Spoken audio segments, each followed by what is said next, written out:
Well, tonight, as we've announced at the last Bible study in here locally, we're beginning a new book. We finished the book of Zephaniah 2 weeks ago, and so as we continue through the minor prophets, we're nearing the end. We have Habakkuk, Haggai, Zechariah, and Malachi remaining, and today we will cover Habakkuk. As we remember, we're going through chronologically of when the books were written, and Habakkuk then falls in an interesting time period between the two falls, we'll say. We've had the fall of Israel, and as we approach the fall of Judah, we've had a number of books, one Nahum that fell in between, as well as Zephaniah, and now we have Habakkuk right at the very crux before the fall of Judah. So we'll get into the background today and then plan to cover chapter 1, And so let's begin with the background by covering our normal questions, the who's, the what's, the whens, and where's.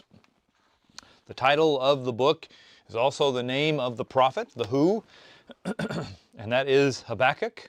Habakkuk, some have said. Habakkuk's name means embrace or embrace, often in conjunction with God, embrace God. And the book of Habakkuk, we'll see, is quite interesting because we see Habakkuk himself as the prophet embodying this very thing. In fact, the structure of the book is Habakkuk embracing or reaching out to God in times of trouble. In terms of personal information about the prophet, very little information is known. So the couple of things that we could potentially glean, other than his name, is that he is mentioned nowhere else. We'll have two mentions of his name in chapter 1, verse 1 and chapter 3, verse 1. But he's not mentioned anywhere else in Scripture. There are some extra biblical accounts of someone named Habakkuk. There's a chance that he could have been a Levite. As we get into chapter 3, we see that chapter 3 is actually a psalm. My fingers are dry. I have a hard time turning pages tonight. As we get into chapter 3, it's actually a psalm composed by Habakkuk, which may have been used in the service of the temple, which would then indicate that he is indeed a Levite. But those, like I said, he's not mentioned anywhere else in the Bible, and we don't have any information about where he's from or anything like that. Also with the who is the prophecies here are directed towards Judah.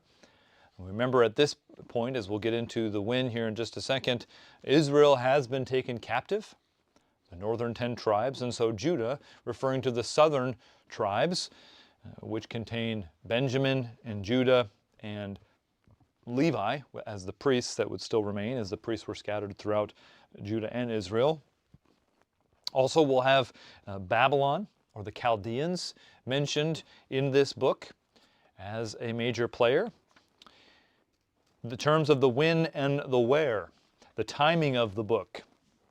So the estimated time that this was written, somewhere between 609 to 605 BC. 609 to 605, and if you were to pin down even closer, likely closer to 607 to 606. And here are some of the clues as to why we know that. As we mentioned, we'll come to chapter 3, which will indicate that the temple is still standing. So the temple will still be standing, and the temple fell, and Jerusalem fell, and the temple was destroyed in 586 BC. So we have a marker there. Well, we're told in the very beginning of Habakkuk that the people are sinful. The state of the nation is one where there's lots of injustice and violence, and the righteous people are being afflicted. And we know that in terms of the kingship, Josiah was a righteous king who died at around 609 BC. Josiah had died around 609 BC. We also know that Nineveh, as a capital of Assyria, was destroyed in 612 BC. And there is mention in Habakkuk of the Chaldeans. So the Chaldeans are mentioned by God directly as the people, the nation that he would bring to punish Judah. Now, that helps us narrow down even further because we know it's after the death of Josiah, which, because he was a good king, things were okay in the sense of he held a standard and had a lot of reforms in the nation. But when he died in 609, the nation went immediately to corruption, idolatry, injustice, and sin and violence. And along with that, the rise of the Babylonians were occurring. And so, just for some reference, in 626 BC, a Babylonian ruler named Nabopolassar came to power, and he fought against the Assyrians. Now, we covered in 2 books ago, before Zephaniah, we covered Nahum, which was a prophecy against Assyria, and we mentioned that Nineveh and Assyria were destroyed in 612 by Nabopolassar. Yet, Babylon had not yet taken over Judah at that time. That didn't begin to happen until 605. And so, 605 is when Assyria is finally destroyed and Babylon begins to take control of Judah. Now there's a time period in which they're sort of under tribute, as we mentioned, for almost another 20 years before the utter destruction of Jerusalem and the temple. And so we then narrow it down. It has to be after the death of Josiah, before Babylon takes over and defeats Judah in 605, 609 to 605.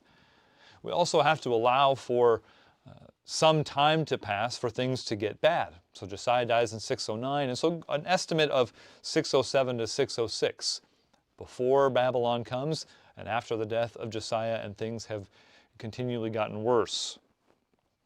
That being the case, we know that this would be in the reign of King Jehoiakim. King Jehoiakim.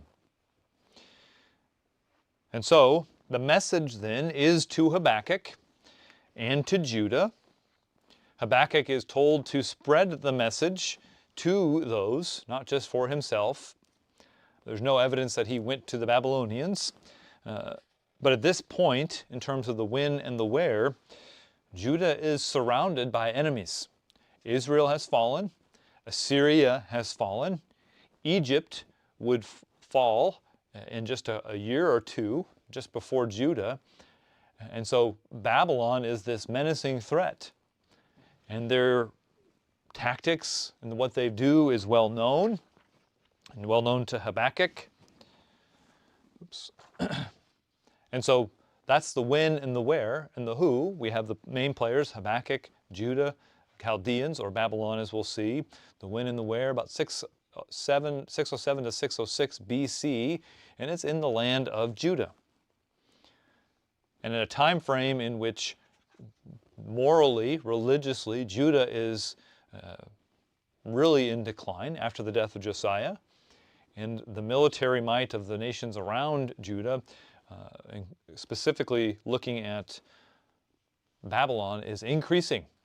Nabopolassar has a descendant, Nebuchadnezzar, who would come on the scene, and Nebuchadnezzar is one we're likely familiar with,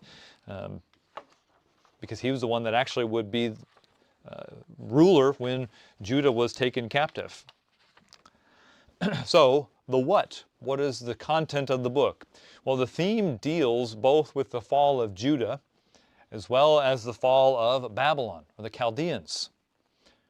This is the point in Judah's history where the coming punishment upon Judah was imminent. Within just a couple of years, these things would begin to be fulfilled, and ultimately taking about 20 years for the ultimate destruction. But also, there is an end time fulfillment as well. So in addition to addressing Judah and Babylon at the time when this was written, we'll see that there are direct references to the end time in chapter 2, and as we get into chapter 3, we'll see that there is end time significance within the prophetic announcements as well, which would be a reference to the Babylonian system in Revelation 18. the revival of the Roman Empire and the Babylonian mystery religion that will be a part of it, that will once again be a sword that will, we'll say, persecute and kill and destroy Israel and God's people. And so we'll talk about that duality within the content here. The question then is why? Well, it's interesting that we talk about the why. The what and the why are interconnected, because Habakkuk is structured in a very unique way. Habakkuk is represented here as perhaps a priest, but as an individual within Judah who is heartbroken over the state of Judah. And so as we get into chapter 1 today, we'll see that rather than this just being the words of God that he inspired Habakkuk, we find that the conversation begins with Habakkuk. Habakkuk is actually posing and questioning God in prayer. It's a conversation between Habakkuk. So Habakkuk presents some things to God, some things he's struggling with. God then answers, and then Habakkuk responds, and then God tells him to write down these things and share it with all the people of Judah. Now it's, again, different. It's not a matter of just a message. It's a conversation between the two of them. And these opening verses will present the problem, the why. And it'll do it through the eyes of Habakkuk, presumably a righteous man in Judah. And it's very clear from the very beginning that Judah has become very corrupt. God is not unaware of this, of course, but it troubles Habakkuk as he looks and sees what's happening in his nation. And so God details what he's going to do about it, which is Habakkuk's question. What are you going to do? This then generates more questions from Habakkuk as he's concerned with the punishment. And then God answers with another response to that. Culminating in chapter 3, which is a little bit different, which we mentioned is a psalm. As Habakkuk has this back and forth with God, a question, a reply, a question, a reply, then he praises God.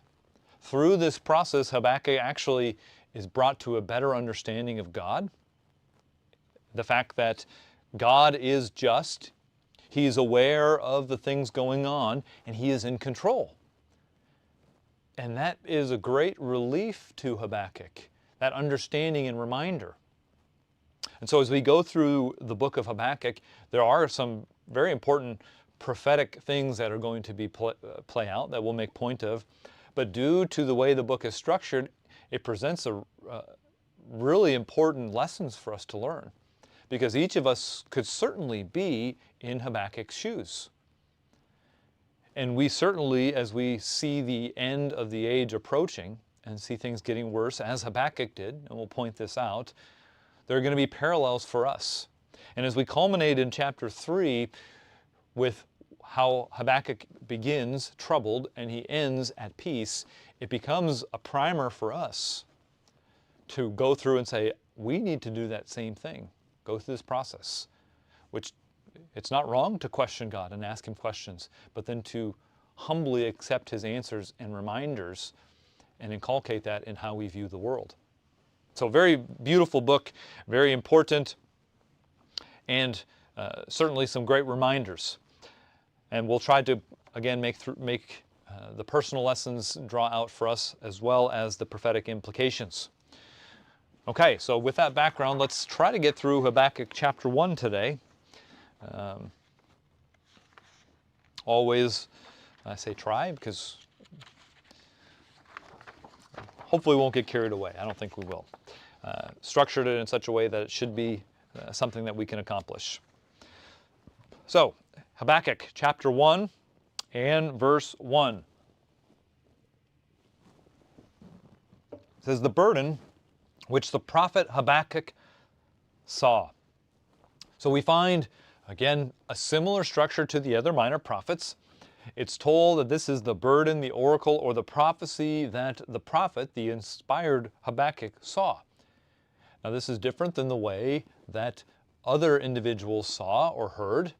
Hebrews chapter 1 and verse 1 says, God, who in various ways and times past spoke to us by the mouth of the prophets, There have been various ways that God has interacted with individuals. We see it recorded differently. And this different framing is, again, very different than Amos. Remember, we went through Amos, and Amos just presents these things. It's like a record of how he presented the message there to Israel, sort of distant. And yet Habakkuk here is just this personal, almost like Jeremiah. Through his tears, we begin to see Habakkuk. And so these are, this isn't, again, Habakkuk's recollection of what happened. It's God's inspiration. It's the oracle. It's a prophecy that came from God, this interaction. Now, he's involved in it, but he has faithfully recorded, as God tells him to later, not according to his own desire, but under God's inspiration. And this is unique among the prophets. We never should lose sight of that we have the recorded words of God to Habakkuk in a personal way. And most prophets spoke for God to the people. As we saw Amos, we see Jonah. Jonah is a little bit interesting because we have the account of Jonah. Remember, again, a different structure.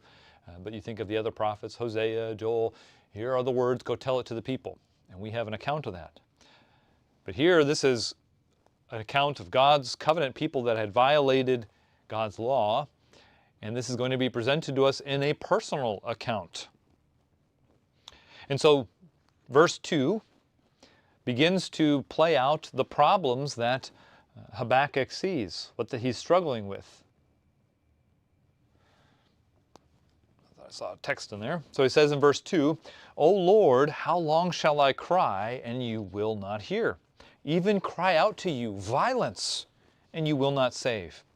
Why do you show me iniquity, and cause me to see trouble? For plundering and violence are before me. There is strife and contention arises. Therefore the law is powerless. Justice never goes forth. For the wicked surround the righteous. Therefore perverse judgments proceed.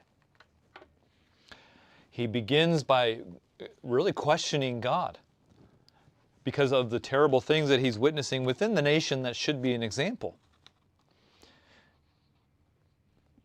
So he begins to say, Habakkuk witnessed the society of Judah, and he says, why do you show me or cause me to see? Why do you cause me to see these things? Well, the things that he saw included violence. He cries out for the violence that he sees. And yet, God doesn't intervene. He sees these terrible things, acts of violence being committed around him, and God doesn't intercede. He sees iniquity and trouble. And yet every time somebody sins, they're not immediately struck down. He sees plundering and violence, strife and contentions. We're talking about a society that is swirling the drain. And that's noted because this is continuing to increase. And so what happens when a nation turns to such violence and strife and iniquity? Well, we're in verse 4, it says the law is powerless. Well, Habakkuk here, the NIV says, therefore the law is paralyzed. So what happens when a society has laws that are good? In fact, Judah had been given the laws of God, and yet when the people are corrupt and filled with iniquity and violence and contention, even though they have the law, it becomes paralyzed. Why? Because the law is only good if you do it. If the people would follow the law, then it would be good and it would be working towards a positive end. So the law of Moses is supposed to function so that things like the innocent are vindicated and the guilty are punished, justice. And yet the law is paralyzed. It can't act on its own. The law is, you can have it posted everywhere, but the law is to do, be done. It's a legal system. So when Habakkuk wrote this, he's looking at around him and saying, well, we have the law, and he's in deep turmoil because he sees it being paralyzed. Now we're talking about the personal perspective here in a minute, but from his perspective, Josiah had died only a few years previously. And Josiah was a good king. But when the country is no longer led to God, and Josiah was good because he directed people to God, and that is the single defining characteristic of a good leader, the nation quickly turned to violence and iniquity. Now these seeds had been planted from other leaders, so it didn't take much for them to stop when Josiah died to go back to the old ways. We can hold our place here just in asking the question. Genesis chapter 6 and verse 11, and then we'll reference just a couple of other things without turning there necessarily. But Genesis chapter 6,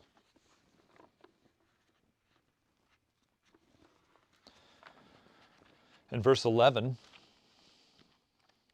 this same thing has happened throughout time. Not just with Judah, but what happened when Adam and Eve sinned? Well, they were put out of the Garden of Eden. A flaming sword kept them from coming in. And what happened was that society became more and more corrupt, the people. And in Genesis chapter 6, man, I should have gotten some sort of sticky fingers or something. So in Genesis 6 and verse 11, in a short period of time, relatively, it says, the earth was corrupt before God, and the earth was filled with violence. This just before the flood and the account there of Noah's Ark. We see that the trend of humanity was not onward and upward, constantly improving, despite the fact that they lived for centuries. They didn't learn. It wasn't a matter of, well, if we had more time, they could learn it.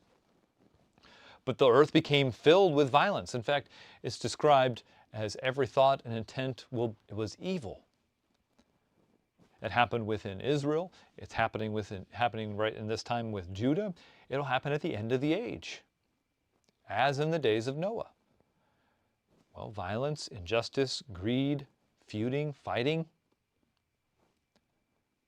Now, do we witness those same things increasing? Of course. We're not blind to those things. We witness those things. God has shown us what the source is. It's any deviation from God, and any leader we have that does not directly tie us back to God and His Word is not going to solve the problem. So Habakkuk, we put ourselves in his shoes, finds himself in the midst of the end of a nation that is becoming much like it was before the flood, violence and greed, much like it will be at the end of the age.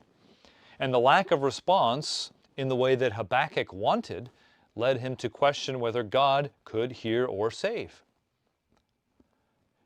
We might say, how much worse does it have to get? And I've uttered that prayer. I know others have. And the depths of things that are transpiring before us, we might say, oh, God, why is violence occurring and you're not saving? Why are we having to see this iniquity and this violence and this trouble? As we begin to make these parallels and we honestly take a look at Habakkuk's situation, I firmly believe that we should be able to see ourselves in his plight. And Habakkuk here rightly had a heightened sense of sin around him.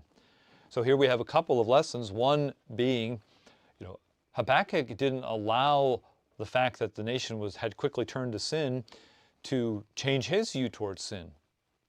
He still viewed it for wrong, as it was. Now there's an effect that we can have living within the world, that our conscience becomes seared. Ephesians 4 talks about that. And the things that we watch and listen to and expose ourselves to has an impact. But Habakkuk here remains true to God. And when he sees the sin, he still sighs and cries over it. He also directs his plea to God. There's an element missing in how he views God and what will come from this. There's something he is going to learn through this process. If we've ever found ourselves where Habakkuk is, we can say, well, how do I deal with it? Because we could go day in and day out continuing saying, how long, God? How long, God? But God wants us to see the sin for what it is and the cause of it, make the changes, and be reminded that God is in control. So as he says these things, notice he says the law is powerless. In verse 4, justice doesn't go forth. The innocent are being charged as guilty, and the guilty are getting off. And the wicked surround the righteous. They're making it very difficult for the righteous, and perverse judgment proceeds. So in this type of society, the righteous are in danger because the wicked surround them. It becomes a big challenge to follow God, to do things the right way. And again, this is dual in the sense that this was happening to Habakkuk. We know that this pattern will be repeated at the end of the age. And we also see that trend in our society. And so Habakkuk here has this great concern he presents to God. How are we going to fix this? This can't continue forever. He recognizes that.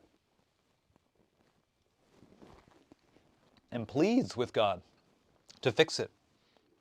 And in verse 5 through verse 11, we get God's response.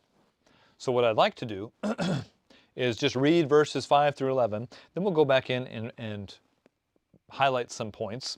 But let's go ahead and read beginning in verse 5. This is how God responds to Habakkuk. He says, "Look among the nations and watch. Be utterly astounded. For I will work a work in your days which you would not believe, though it were told you. For indeed I am raising up the Chaldeans, a bitter and hasty nation, which marches through the breadth of the earth to possess dwelling places that are not theirs. They are terrible and dreadful. Their judgment and their dignity proceed from themselves. Their horses are swifter than leopards and more fierce than evening wolves. Their chargers charge ahead. Their cavalry comes from afar. They fly as the eagle that hastens to eat. They all come for violence. Their faces are set like the east wind. They gather captives like sand. They scoff at kings, and princes are scorned by them. They deride every stronghold, for they heap up earthen mounds and seize it. Then he changes his mind. He transgresses, commits offense, ascribing this power to his God." God's response is that he has an astounding plan underway to punish Judah. When Habakkuk says, there's a violence and injustice and iniquity, and I need it to stop, God says, well, the solution is punishment. And God he says, I'm actually in the process of acting it out. And it begins with the building of this Chaldean people. But notice in verse 5, we're told that it says, look among the nations and watch, to watch and see. And even though he's watching and seeing, he's still going to be utterly astounded. It says, for I will work a work in your days which you would not believe, though it were told you. That seems like unfathomable, but we can certainly parallel in our own lives. He's saying, I'm going to tell you what's going to happen, and it's going to be so astounding what I'm going to say that you will not believe it.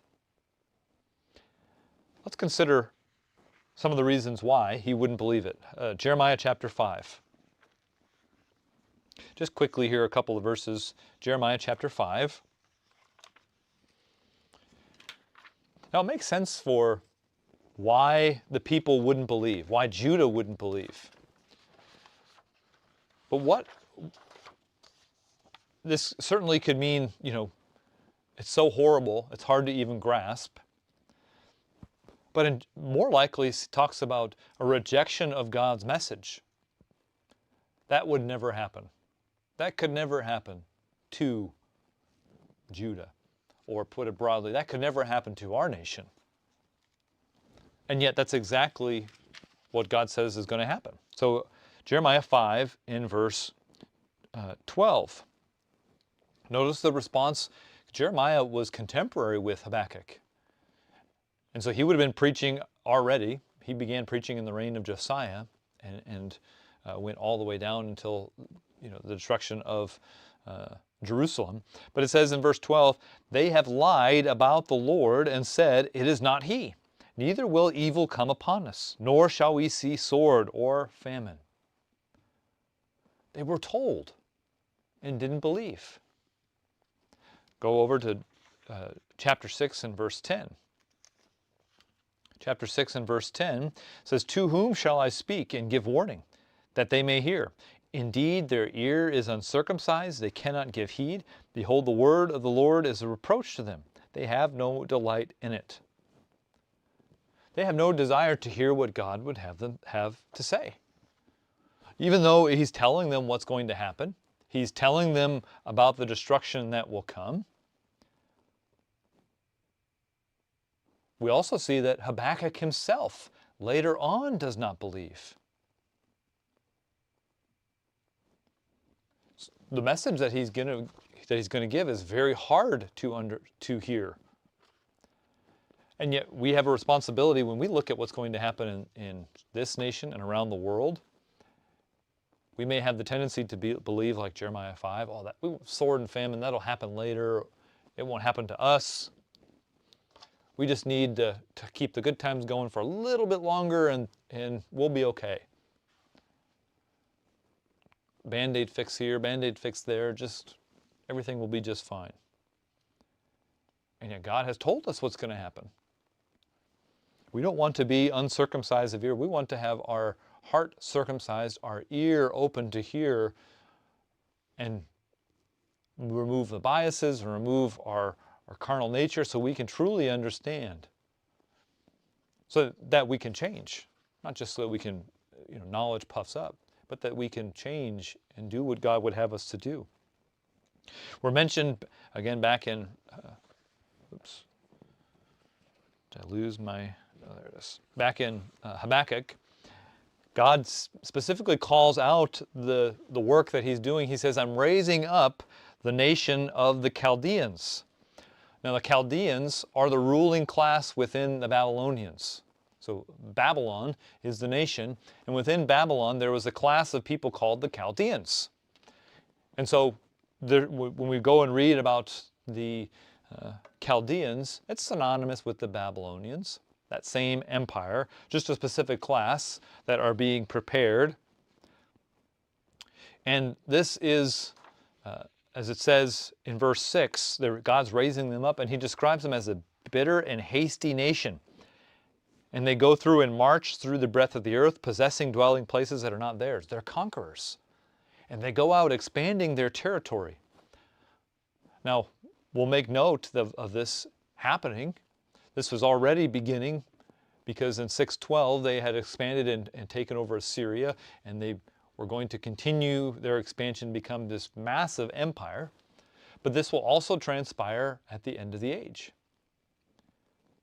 And part of what will happen, this king of the north, this beast power, will militarily come down and take over the Holy Land, Jerusalem, the temple. Because the king of the south will provoke them, and they'll come like a whirlwind with chariots and take over the territory. And so they march to the breadth of the earth. They take places that are not theirs. They're conquerors. In verse 7, they're dreadful and terrible. But notice their judgment and their dignity proceed from themselves. They make up their own laws, their own rules. They don't follow the laws of God, certainly. They ascribe to themselves, they put themselves in the position that should be only God. We can be very clear that this is not God's nation. Because God is raising them up doesn't mean that, God now supports the Babylonians. No, he's going to use them as a rod in his hand to execute punishment. That doesn't mean that he supports what they do. He's clearly saying that they're not a godly nation. They have no respect of God. They make up their own rules. And we mentioned the king Nebuchadnezzar. Well, Nebuchadnezzar, who was the one that would succeed, the son of Nabopolassar, and Nebuchadnezzar then becomes his son, And we know from the book of Daniel that he accepted worship. Worship. Emperor worship. This is clearly a nation that refuses to fear the true God, doesn't even know the true God. Now it's interesting as we go through that there's going to be a direct parallel. In contrast to Judah, Judah had been given the law and the commandments, had been given the judgments of God, had been shown where true dignity comes from. And yet they rejected it, they perverted it. And so God's punishment will be from a nation that comes up with their own judgment. He says, okay, so here is what happens when you choose your own judgment. You get a nation like the Babylonians. And now you're going to have to suffer at their hand. And they are a mighty military force. Verse 8, they have these fast horses and fierce in battle. Here are analogies, these metaphors for how powerful they are. So the cavalry comes from afar, their chargers charge ahead. So literally that's like their horsemen. And the eagle, and they fly as the eagle that hastens to eat. So these are saying that they're brutal, they're animalistic. Gentile kingdoms are often described in terms of, look at Daniel, a lion, a bear, a leopard, because they're brutal. They're very wild. And that's the truth with Babylon, the Chaldeans that come in. They are incredibly fierce and brutal and known for it. In verse 9, it says they come for violence, or they're set on violence. Their way of life, what they uphold in terms of valuing within their nation is violent. That's the way of life. Let's hold our place, go to Jeremiah chapter 4. Jeremiah chapter 4, again, another prophecy for somebody who was concurrent. Jeremiah was also preaching that Babylon would come. Let's notice in verse 11, Jeremiah 4 and verse 11, it says, "At that time it will be said to this people and to Jerusalem, a dry wind of the desolate heights blows in the wilderness towards the daughter of my people. Not to fan or to cleanse, a wind too strong for these will come for me. Now I will speak judgment against them. Behold, he shall come up like clouds, and his chariots like a whirlwind. His horses are swifter than eagles. Woe to us, for we are plundered." They'll come down, and they come for violence. They're not coming with a peace treaty. They're not coming to make an alliance. Their faces are set like the east wind, as it says. There's no mercy. Again, let's parallel. What was one of the complaints Habakkuk had that was going on in Judah? Violence. The people were treating one another violently. And so God says, you'd like violence? Here's a nation that excels at violence. They take pride in their violence. They are going to be the one to punish you. In verse 10, it says, they scoff at kings and princes scorned by them. They don't respect the leaders of other nations. They look at a nation and they come to destroy them. They don't come with honor in any way. They deride every stronghold, for they heap up earthen mounds and seize it. This is a description of besieging. Besieging. That was how they would conquer these places. What was it that God said, or Habakkuk said, was happening in Judah?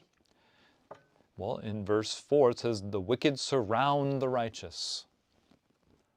Well, that's exactly what would happen to Judah.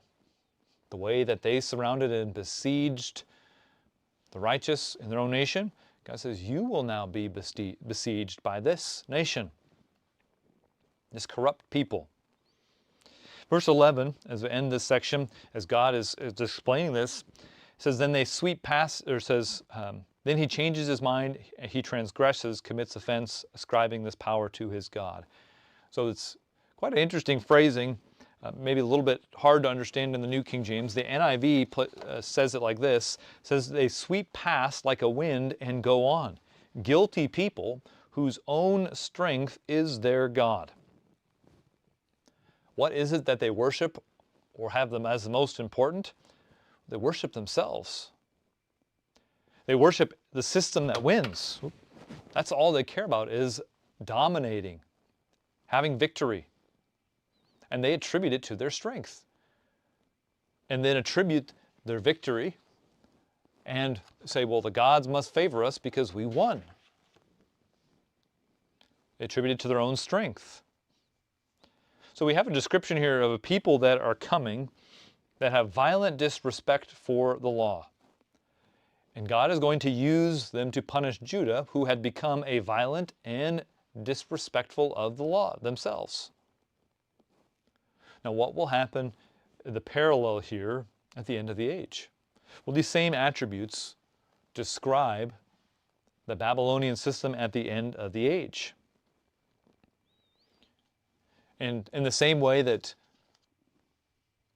God is dealing with Judah here by showing them the end result, there's a lesson, a part of this. This isn't just willy-nilly doling out punishment. Well, you had pointed out, well, violence for violence, rampart or besiegement for besiegement, corruption for corruption. That'll happen at the end of the age. There's going to be worship of idols and false gods and demon worship that will become more and more rampant in the world scene. And so God is going to say, okay, is that what you would like? You know, that Babylonian system that will exist will draw in many. And the focus will be very similar to this. The focus on the self, the focus on strength, the focus on violence and greed. There will be contention and strife. That's what's going to be part of that end time system.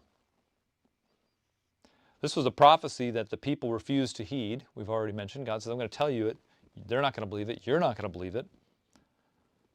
And so the challenge then to us is, what impact will it have? Where do we then place our trust?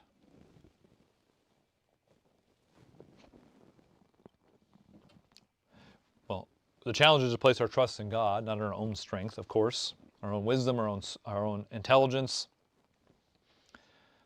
God points out the end result of our choices very clearly. And there are two. There are two choices, God's way or any other way, too broadly speaking. So what happens here in the flow of the story is, well, Habakkuk has presented these concerns to God, pleading with him, and God says, okay, I'll tell you how I'm going to deal with it. I'm going to bring this nation, the Chaldeans, the Babylonians, to come in, and they're going to wreak havoc all over Judah. And that'll take care of Judah's violence and iniquity and conflict and greed. That's the answer. Now, it's not very pleasant, but that's the answer. Now, beginning in verse 12, we'll see Habakkuk's response. He hears these things.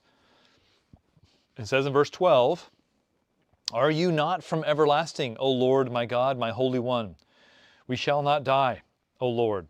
You have appointed them for judgment, O Rock. You have marked them for correction." Habakkuk pleads back to God.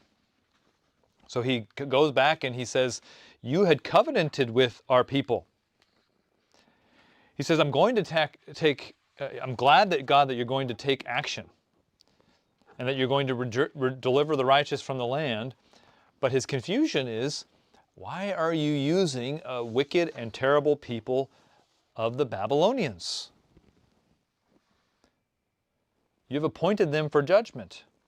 Notice he says, he's having a personal conversation with God. He says, you're my Holy One. You are the source of holiness. You make me holy. He's having this personal, heartfelt conversation with God. And he's also being very respectful. Even in questioning God.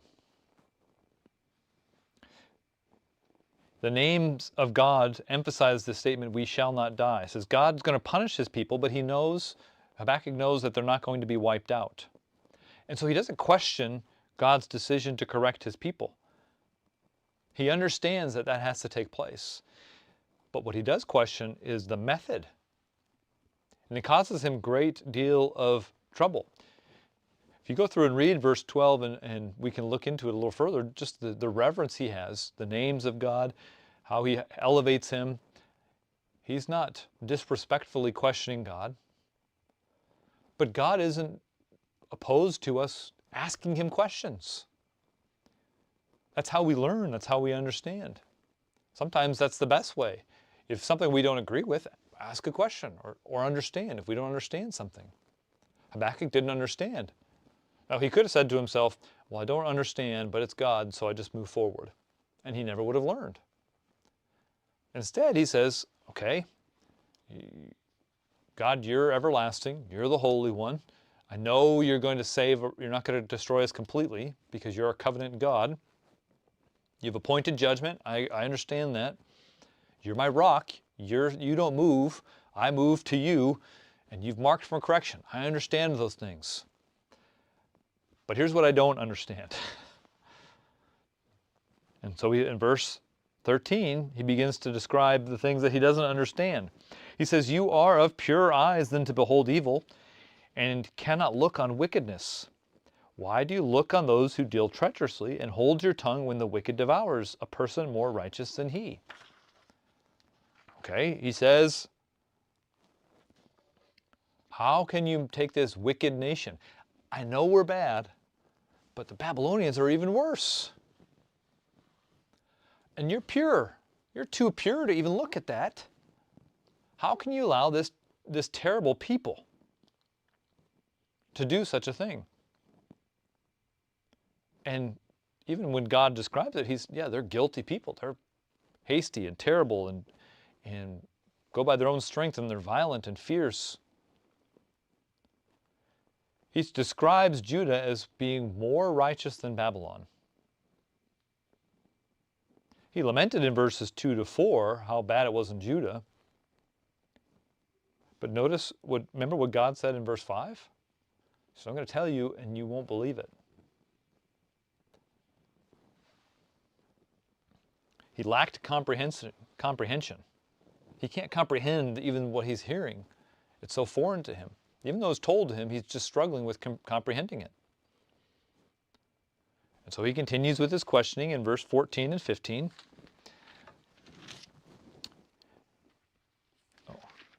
Why do you deal treacherously? Yeah, I read that. And why do you make men like fish of the sea, like creeping things that have no ruler over them?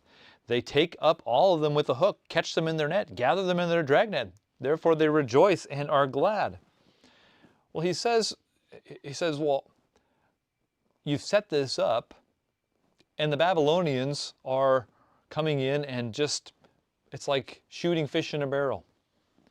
You have all these men, these people that are around, and, they just come by and scoop them up. They can pick up and destroy all these people and wreak havoc wherever they go. They gather them in dragnet and they rejoice. They think, we're doing great, as if nothing's wrong. It's interesting. Let's go to a couple verses here. Do Exodus chapter 14. It's interesting to contemplate. I say interesting, probably too much, but it's fascinating to think about what's going on in Habakkuk's mind. God has told him something, and Habakkuk understands on one hand that God is true. He does not lie. He knows God's just and holy and pure in the same way that we do. And yet there are times when we might read something in Scripture and question it or see something because it doesn't jive with our understanding of God. And it leads Habakkuk, maybe he's off just a fraction of what it means to be holy and pure and just.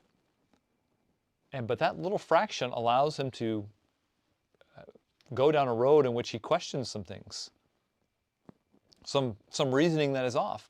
Now he's submitting to God and he'll learn from this, but if that's not corrected, that can go the wrong way.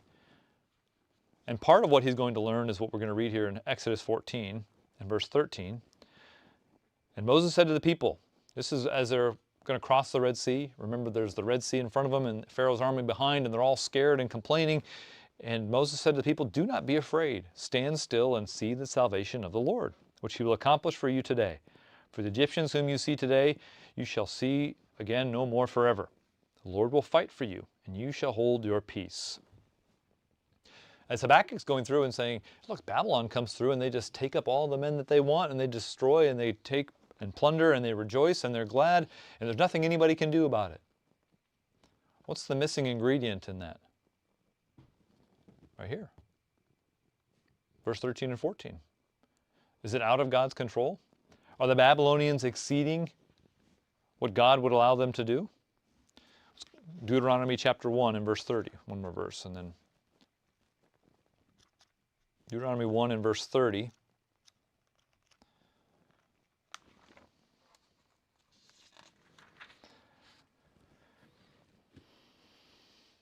says, the Lord your God who goes before you, he will fight for you, according to all he did for you in Egypt before your eyes. You know, those who commit their ways to God, keep their covenant, do his laws, statutes, do what they're supposed to do, God promises to defend and protect them and be there for them. Habakkuk is sort of troubled here by what's going on in Judah and confused, perplexed over the punishment. And yet, taking a step back, God's not going to allow the righteous to perish. Those who are doing what's good and right, even if they lose their lives, we know God's plan is playing out. He's troubled here by something that doesn't really, if you taking a step back, shouldn't really trouble him if he understood. It's interesting because that's the way we feel sometimes. I know so because I felt that way. I know many of you have felt that way. And it's not wrong. It's not wrong to feel those ways as long as we go through the process, like Habakkuk does, is praying and studying and coming to an understanding that more closely mirrors the truth of God. And that's what he's going through and doing. And so he questions, why do you do this, God? And then in we'll go to verse 16 and 17, back in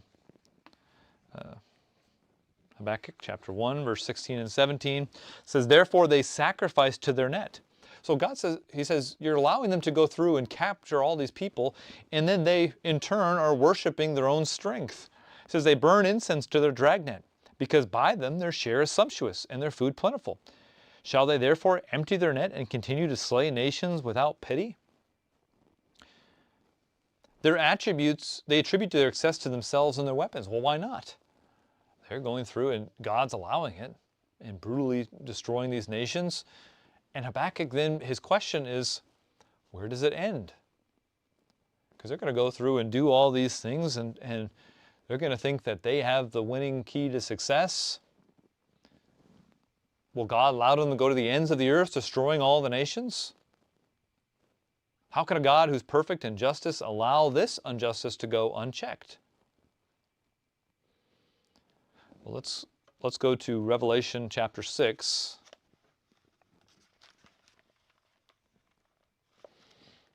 Revelation chapter 6. We understand at the end of the age that time is going to get very difficult. Trial is going to get very difficult for God's people and the modern Israelite nations. We call it a time of Jacob's trouble. We call it the Great Tribulation. We covered in the book of Hosea that it represents, it's a 3.5-year period. The first 2.5 years are going to be the time of Satan's wrath on Israel. And then the final year is going to be when God steps in. And so it's same to what Habakkuk's going through. Judah's going to have to go through a trial, but it doesn't mean Babylon gets off the hook. And at the end of the age, when God allows Babylon to come to power again, and it's inflicting torment on Israel and the people of God, God will eventually step in. So in verse 9, we're told, in chapter 6 of Revelation, verse 9, it says, when he opened the fifth seal, I saw under the altar the souls of those who had been slain for the word of God, for the testimony they held. And they cried out with a loud voice, saying, how long, O Lord, holy and true, until you judge and avenge our blood on those who dwell on the earth? Going to be slaughtered over and over. And you think, well, how long? And yet, we get to the end of chapter 6 and into chapter 8, and we see that God does intervene. They're not exempt, but he's working out a plan. Let's go back to Zechariah chapter 1. All those who do wickedly and do not submit to God will be brought to justice. Zechariah chapter 1 in verse 12. Notice this, a similar sentiment. It says, "Then the angel of the Lord answered and said, O Lord of hosts, how long will you not have mercy on Jerusalem and cities of Judah, against which you were angry these 70 years?" Now we'll get to Zechariah, and this occurs after Jerusalem had been taken captive, Judah had been taken captive, and then they're in captivity for 70 years, and they're brought back to rebuild the temple. "The Lord answered the angel who talked with me with good and comforting words. So the angel who spoke with me said to me, Proclaim, saying, Thus says the Lord of hosts, I am zealous for Jerusalem, and for Zion with great zeal. I am exceedingly angry with the nations at ease. For I was a little angry, and they helped, but with evil intent." So Babylon, in the 600 to late 500s BC, as well as the end time Babylon, God will not forget his people, will not forget those of Judah, of Israel, the church of God, those who are murdered and beheaded for the testimony of God. And he's going to take that anger against the nations who are at ease, including Babylon, at the end of the age. God used them, allowed them to go through to become powerful, to enact his plan, and to punish the people that needed to be, but they too will be punished. Let's go back to Habakkuk chapter 2. So Habakkuk chapter 2 and verse 1 really fits with chapter 1. So we'll go ahead and read that as our last verse, and the next time pick it up in verse 2. So Habakkuk again has presented this to God. He's upset that God is going to allow, or questioning that God allows Babylon, such a terrible nation, to do these terrible things. And so he questions God about this. And then notice how he ends this question. He says, "I will stand my watch and set myself on the rampart and watch to see what he will say to me and what I will answer when I'm corrected." From the personal perspective, Habakkuk knows, intellectually at very least, that he's wrong. He comes and says, "I have questions, God. I don't understand this." And he knows that the problem is with him.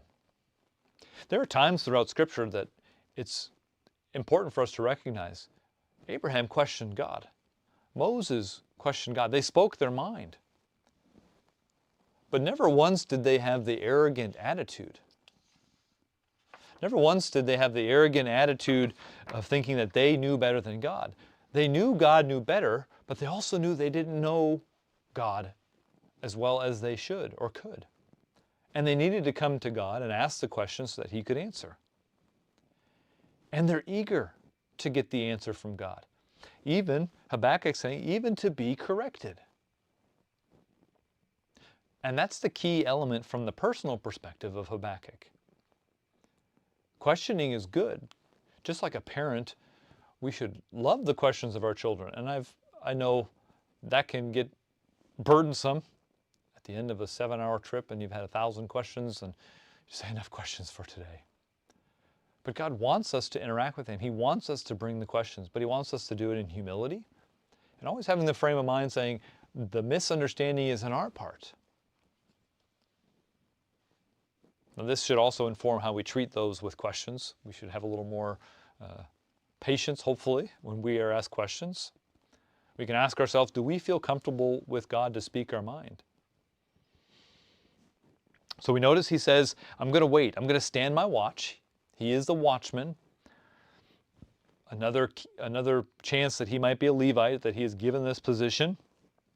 And so he says, I'm going to sit on the wall. I'm going to wait and see what God's going to say to me and how I will respond when I'm corrected. He knows God's going to give him a correction because his understanding isn't complete yet. And he communicates in a respectful way, and he's going to listen and hear and be corrected because he knows and trusts in God's character. But he's struggling with what he's heard.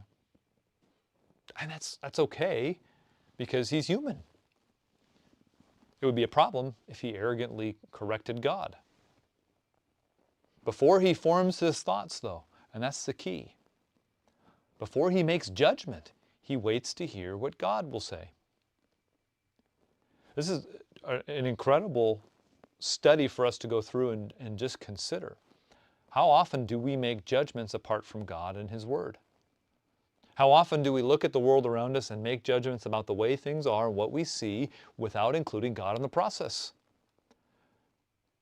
Including how we make judgments, making judgments on partial information, on things that we have no business making judgments on. And we make judgments constantly.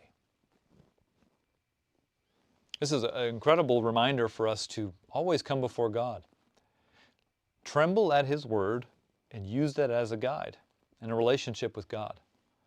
Back and forth. He will communicate with us in prayer, in study, in meditation, and we'll get answers. We'll be amazed at how much God will give us understanding. Now, we won't get into God's reply today, because God's going to reply in chapter 2 and verse 2.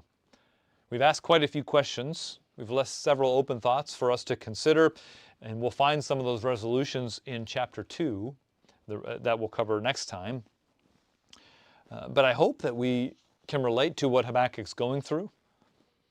And as we see ourselves in Habakkuk, we can consider what we need to do when we struggle to find answers in this life. It's a healthy practice to lay our thoughts before God. What's happening in our own personal lives, what's happening in our nation and in the world around us.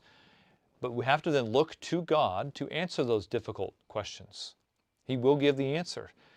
And often, in fact, 99% of the time, it means we need to be corrected in our understanding in some way, make an adjustment. And so next time we'll continue in Habakkuk chapter 2 and verse 2, and that will be February 5th, 2 weeks from today. And haven't quite decided if we're just going to do chapter 2 or chapter 2 and 3. We could certainly do chapter 2 by itself, but we'll pray about it and see how it plays out here, and then meet again on the 5th.